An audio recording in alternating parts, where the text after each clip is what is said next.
play name. What are we calling it? What should we call it? Mary. We'll call it Mary. The play is called Mary. Yeah?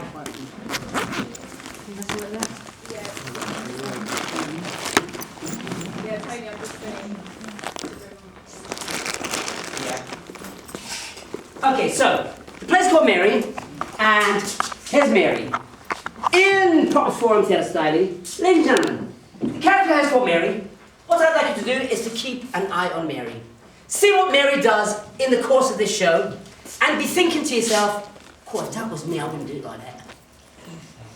How would you deal with something differently? Were you Mary?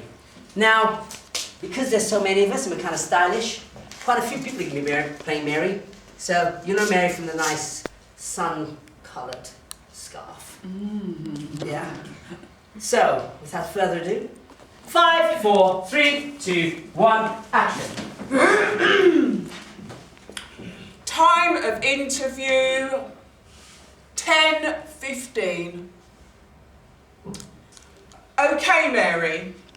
Let's start at the beginning. I just got a promotion at work, so it must have been October sometime in 2008.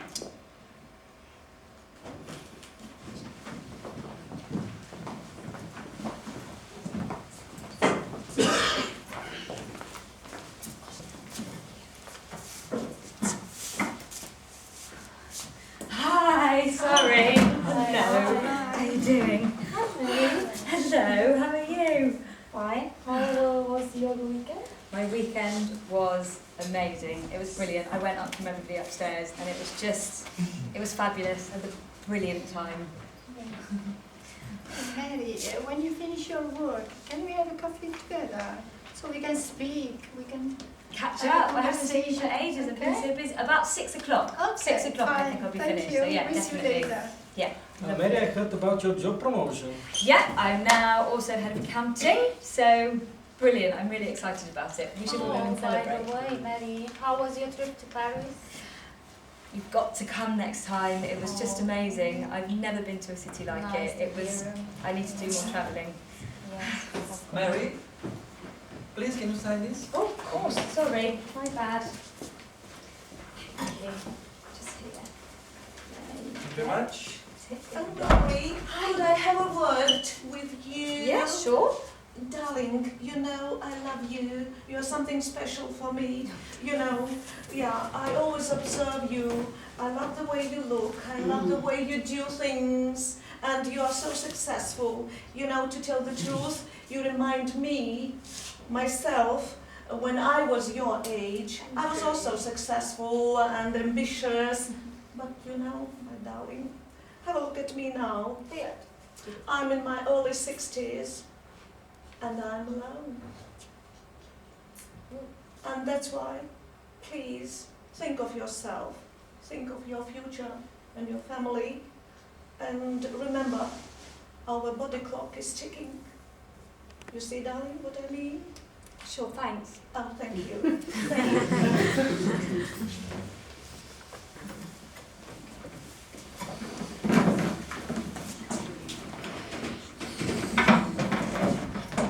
Okay, Mary. That was a bit of a downer. So I was feeling a bit low, and I decided to go to the park, have a little walk, see if I can make myself feel better.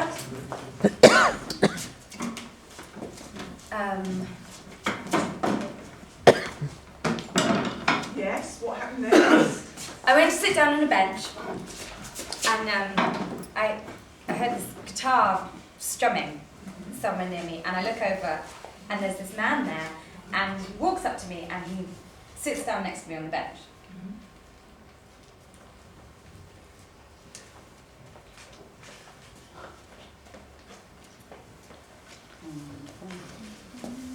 And he starts singing this song. What am I living for, if not for you? What am I living for, if not for you? What am I living for, if not for you? nobody else will do. Nobody else will do.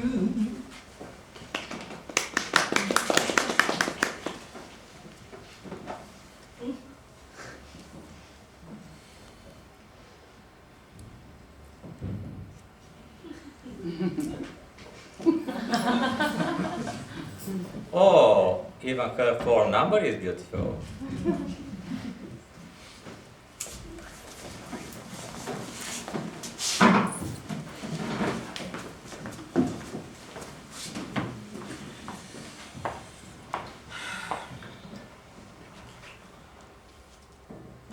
Mary, continue. So we start dating. It was all very passionate. We went out one night. He took me dancing.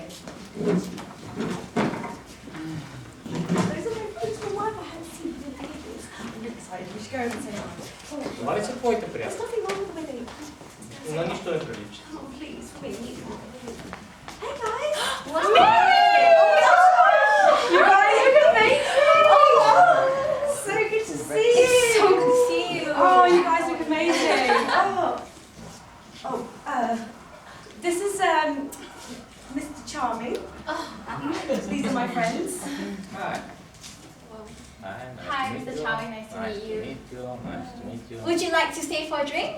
We should stay for a drink. Come on. Oh, Yeah, we've got plenty. Just one, come on. Here you go, Mary. okay. Thank you. Sorry. Oh, okay. How have you been? I haven't seen you in so long. We all haven't. I didn't know you were dating someone. Oh yeah. Yeah, I am. Mr. Charming. Oh, he's wonderful. He's just so amazing. He makes me so happy. Yeah, he's a musician. Oh, he's so sweet. I've never been happier. Yeah. We just clicked, you know. It's amazing. His music, everything about him. Oh, he's just fantastic. Mary, come on, let's go. Stay for one more Anyway, drink. guys, I Let's go. know, I can't, you know, but I will definitely call you guys. We'll catch up soon, all right? Okay. Bye.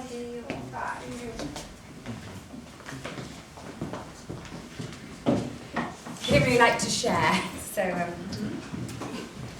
I lost touch with quite a lot of my friends. Really see them anymore.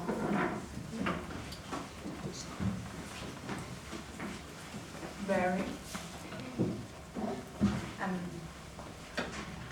Well, I didn't see them at all, I guess.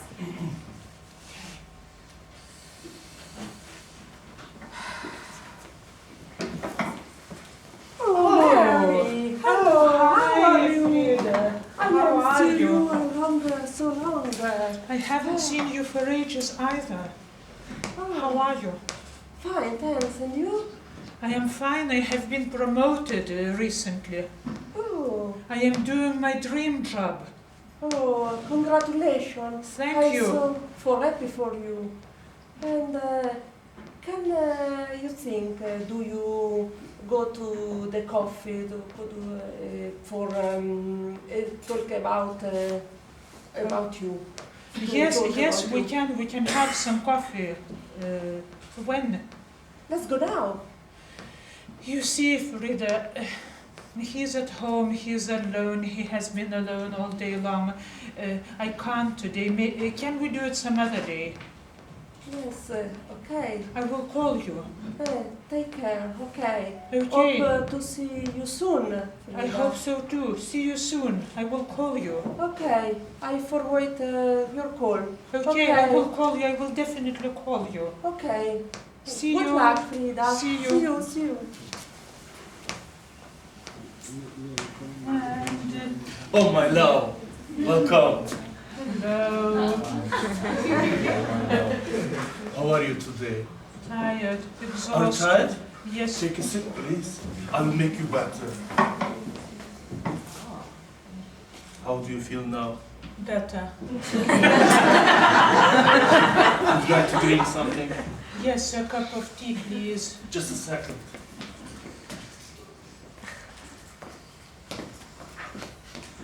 Oh, thank you. You're welcome. My love, So how has your day been? Oh, I was practicing my guitar. Is it getting any better? Yes. How was your day? I have been watching and watching and watching. It has been a long My day. love, you are looking really beautiful today. Oh, thank you. But I need money. But I gave you some on Monday, I know, but I need more. You know, the life is expensive. but you had promised to pay me back. I still promise. I promise you one more time. Please. I need money now. Are you going to get a job? Yes, I'm still looking. Do you promise? Yes, I promise I will pay you. When? Maybe 30th of February. Okay, so how much do you need? Just 50 euros. Okay, let me see. Okay. Okay, I will give you 60. Thank And then, you. But Thank you. please don't forget to pay me back. Okay. What the fuck is it? It's my skirt. But it's so short. It has always been like that. I don't like short skirts. But everybody likes it. Everybody says Who is everybody? all my friends. Who is your friends? Lisa, Rosie, Frida, John. John? Yes, he's my colleague, my friend. John, I said you a million times, don't talk with him. But he's my friend. He's always looking your legs. So what length should my skirt be? You What do you think? shouldn't show him. So what kind of skirt should it be? You should wear like this. But I don't like that. I like it, that's all. Okay.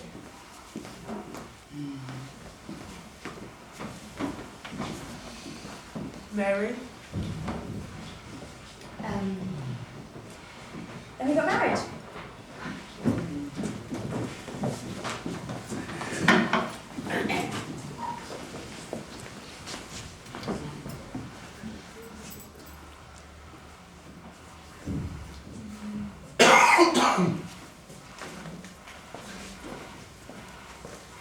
What are you doing with him? Oh, please stop, everybody's What are you doing with him? It's our wedding. Yes, mūsų vestuvės, bet sakyčiau, Spri se! Казах ти спри се! Колко пъти вече ти обяснявам? Prašau, nedaryk! Спри се! Спри се! Казах!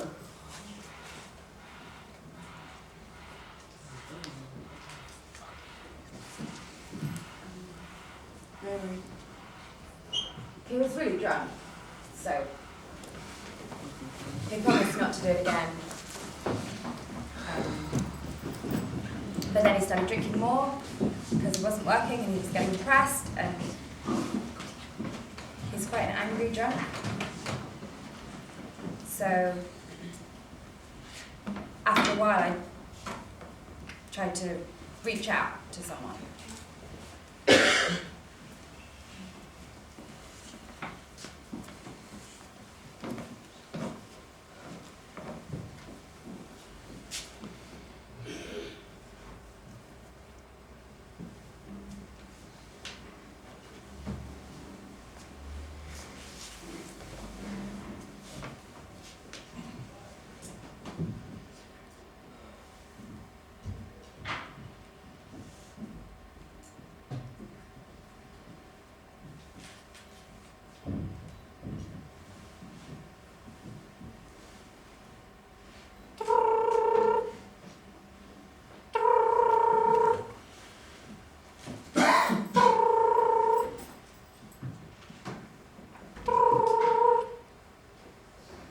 Hello? Hello. Oh, hi. Do you hear me? Yes. Who are you? I'm Mary. Oh, Mary, hi. How are you? I'm fine, honey. And you? Sorry, I can't. I know it's too late to call you, but I'm so nervous. I don't know how to say you, but I don't know how to live together with my husband, with your son. Oh, when is that? We lived together 6 months, and I feel very dangerous, upset and embarrassed. I I don't know how to say, but he pushes me every evening and he hits me and I don't know how to live. Maybe you can give me some advice. You are his mom. Actually, I don't believe you. He's my son. He's an angel. Angel? Yes. Really? Yeah. Black? Sorry. But you are a woman. You are your wife. Maybe you can. Please tell me how. Maybe I do something wrong. I don't know. There is a reason, but I. Well, darling, I think you misunderstood. I think it's your fault and you need to fix it. My fault? Yeah. You can fix it. Okay. Okay? Sorry. Only please. Please don't tell him about our conversation. No, I promise, darling. You promise? Yeah. Okay. Okay, bye. My fault.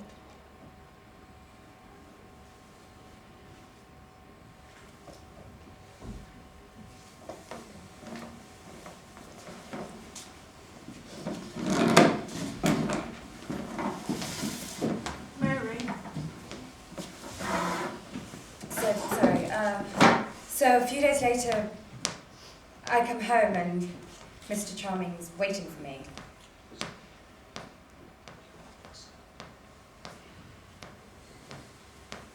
Hi, my love. Again you. Why you came?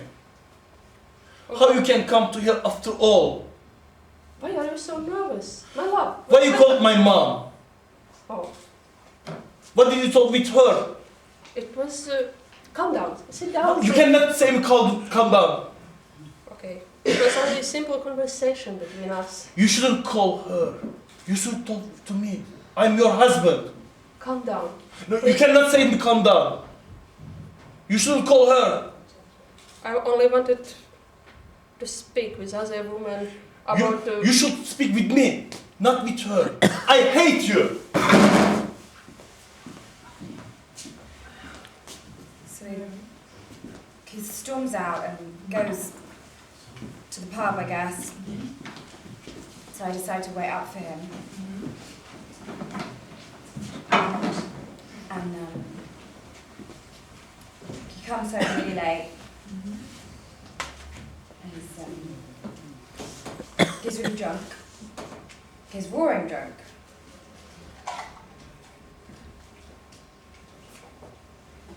Dai mi Maiko, da terapia, ruino vino, lutarachia. You're drunk. No. You're drunk. No, I'm You're not drunk. drunk. Don't talk, man. I told you so many times. I'm not drunk. You are drunk. I'm not drunk. You're drunk. No, it's enough. Oh my God. He pushed me and I pushed him back. And he was standing on the top of the stairs, so because he was drunk he couldn't find his footing and he rolled to the bottom of the stairs. And he banged his head on the wall and then he passed out. So I thought he'd better sleep it off and I went to bed. You thought he'd better sleep it off and you went to bed. Time of interview end, 1:15. Thank you.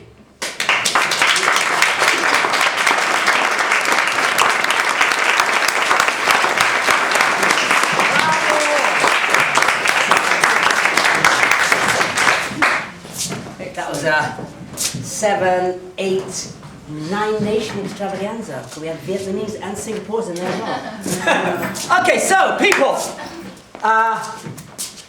what did happen in that show? What did we see going on in that piece? My brother, what do you see going on in that piece? Well, guy was drunk. He was drunk? And like, obviously his wife didn't want to see him in the house because he was drunk. And violence towards his wife. So what do you think happened at the end? He died. You think he died? Yeah. Anybody else think he died? You get a feeling he died? You think he died? I think so. So, Just passed out. alright, so passed out, let him sleep it off, wakes up next morning, he's dead. Mr. Police Officer comes along and says, lady, you better come with us. So, this situation happened. Is there anywhere within the piece, very short piece of result, that anyone thinks that Mary could have done something different? What are you thinking? Fair enough, dating, have that romance. Acts a little bit funny when we do the dancing situation. You told me not to wear my skirt, I'm telling you different. Yeah! You tell me not to wear my skirt, I'm telling you different. On the money. You share the money. How much money you want? €60 for what? Yeah. Yeah, what are you saying? Okay, I need just money. The signs were all there. We think she was just too blind. My skirt, you tell me what I wear, I'll tell you different. Signs were all there, she didn't notice it. Any other places you think in that story there was a skirt? Any other times you thought we could have done something different? Sorry? Wedding day, what do you say, Jan? I would have dug up. I would have said to him, yeah, right, finish the wedding, got in that wedding cart and left. I'm going to the toilet. So, it's her wedding day. He gives her, he shocks her a box. And Jan's saying, I'm digging it up. Yeah. On my wedding He day. wouldn't even know. Here's the annulment papers. Oh, he wouldn't even know I was going. I'd tell him I'm going to the toilet. Yeah. Okay, now, this is what's so interesting. Now, like I said, there's what, we came from 9 countries working on this. We just had a day and a half on this. Complex issue. We've worked together so far in Romania, in Turkey, Latvia, Italy. Over the next couple of months, we're going to go to Bulgaria and to Lithuania.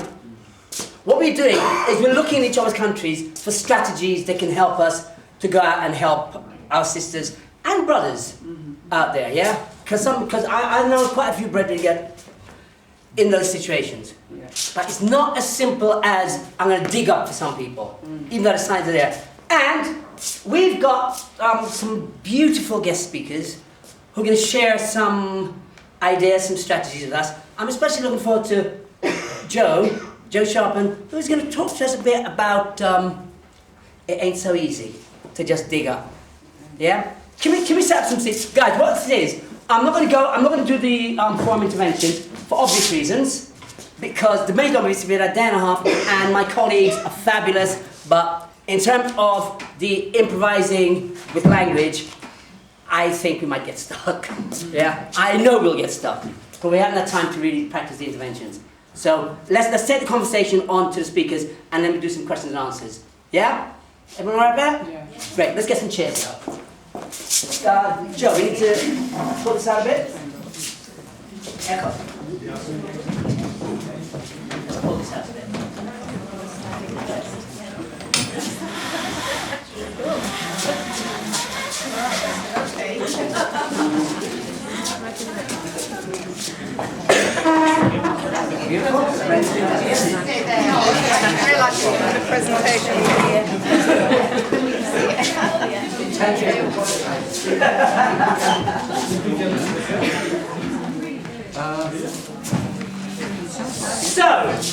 So we have we've invited some people to speak with us this afternoon. Catherine, do you want to do the intro on this one? Yeah. Yeah, please, thank you. Okay, so welcome to Joe. Joe is from Against Violence and Abuse, a national organisation that tries to help deal with violence against women. And Joe's got a presentation for us this afternoon.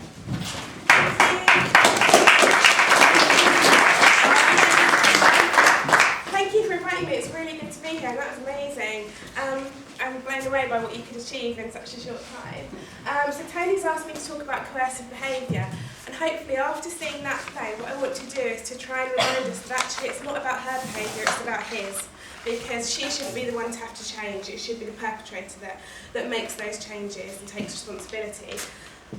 Coercive behaviour is a really intricate issue, and there's a lot of different levels and layers, so I've brought a model to show you which hopefully might help us to think about the different tools and techniques that perpetrators use to control someone, and we certainly saw a lot of those sorts of behaviours in that short play.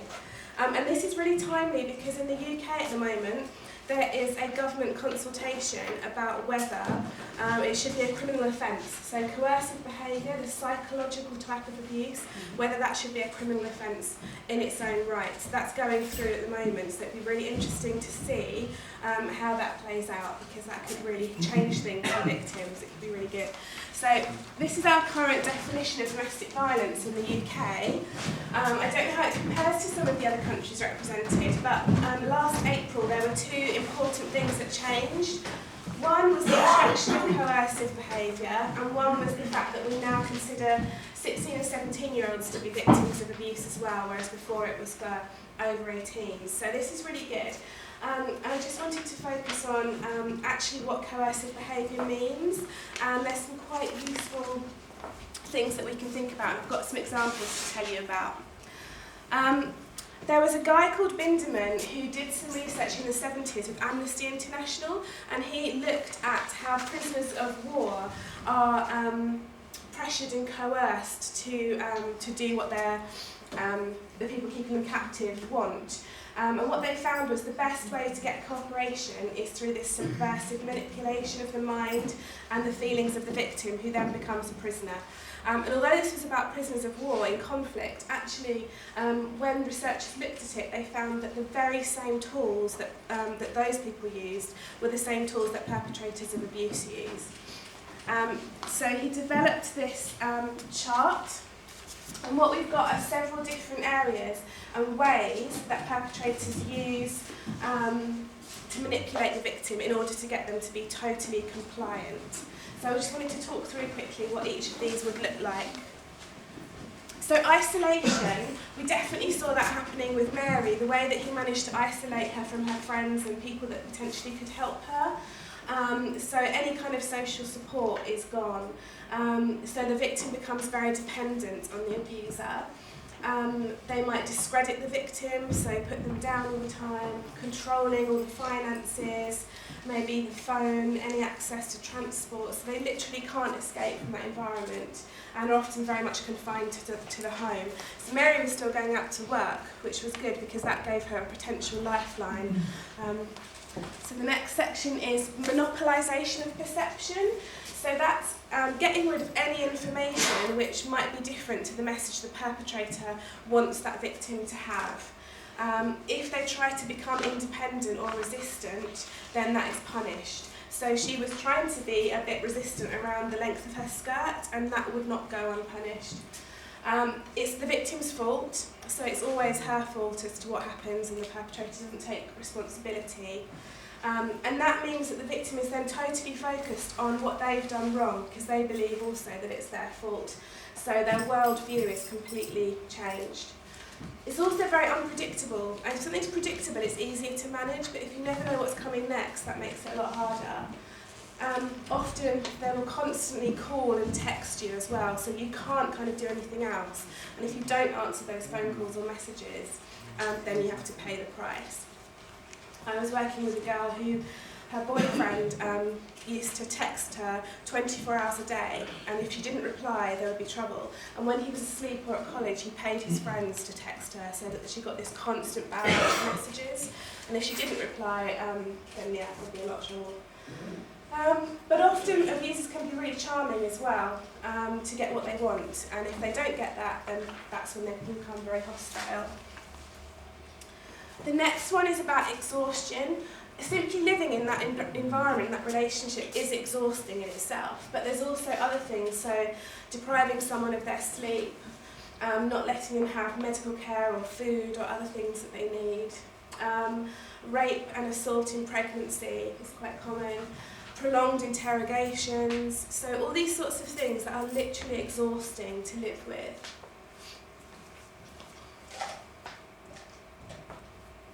Threats seem really obvious, but threats to kill are very common. And a lot of times people think, why doesn't she just leave? Why doesn't she just get out of there? But actually, by the stage that we saw on the wedding day, when it got really violent and abusive, she didn't have that option to leave. It's not that simple because of all that subtle manipulation and control. By that stage, she wouldn't have felt safe to leave. And actually, you're more likely to be killed when you leave a relationship. So we know that in London, 76% of murders happen after a victim has tried to leave the relationship. So although we want that to happen safely, we have to be doing really good risk assessment and safety planning around that. So there's all sorts of threats that somebody will use to stop that person leaving and to make them do what they want. But you do get occasional indulgences and treats. So just sometimes you'll get a present or some flowers, or you're allowed to call your mum, or whatever that treat might be. And those promises to change as well. And that's what someone will hang on, because once you've got that promise, then maybe things might be all right. And you also get this concept of Disneyland parenting. So we haven't really thought about children yet today, but children are obviously very much affected by abuse, and sometimes you get this kind of Disneyland parenting where all of a sudden they're doing really well at parenting, but then that can disappear in a flash. Omnipotence means having complete and total control over somebody. Stalking would be quite a common thing here. It's futile to resist. You often get physical assaults. The legal system can be manipulated. You get this concept of male privilege being used. But it's someone who has total control over the other person. They always know where they are, what they're doing. And with modern technologies like GPS on phones and that kind of thing, it's really easy these days to track down wherever someone is. So it's very easy to have total control over someone and what they're doing. And then degradation. So this is all about putting someone down, so humiliating them, eroding their self-esteem, making them take part in certain things, especially sexual acts that are really humiliating. That verbal abuse and just constant telling someone that they're not good enough. Punishments as well come in here, sometimes preventing someone from having access to any personal hygiene products, all those sorts of things that just make you feel really awful as a person. And then this one's really interesting, so enforcing trivial demands, which makes you really compliant. So they have these rules, and you never know what the rules are because they constantly change. So one day it'll be one thing, and the next day it'll be the other, but you're not told that the rules have changed, and you're just expected to be able to follow along and know what's happening. And often those rules are really unrealistic as well and unachievable. And lots of mind games. We had this woman who every morning, her husband, before he went to work, he hid a spot of ink in the house, just a tiny little spot, and she never knew where it was, and she had to spend the whole day cleaning to try and find this little spot of ink, because if it was still there when he got home, she would be in a lot of trouble and would be assaulted because of that. And so she would obsessively clean the house, and when she left that situation and she was safe, she was diagnosed with OCD because she was obsessively cleaning still, but that was because of what had happened and her reaction to that trauma. But that would come under this kind of trivial demands and the rule-changing thing. So that's it really, it's just an overview. I just wanted to show you that there's lots of different ways that coercive control can be used, and it is so subtle but so devastating that by the time you get to Mary's situation, you don't have that option to leave. That's been taken away from you, and it's up to us as service providers and friends and family to come in and help that person to leave safely. Those are my details if you want to get in touch. Thanks.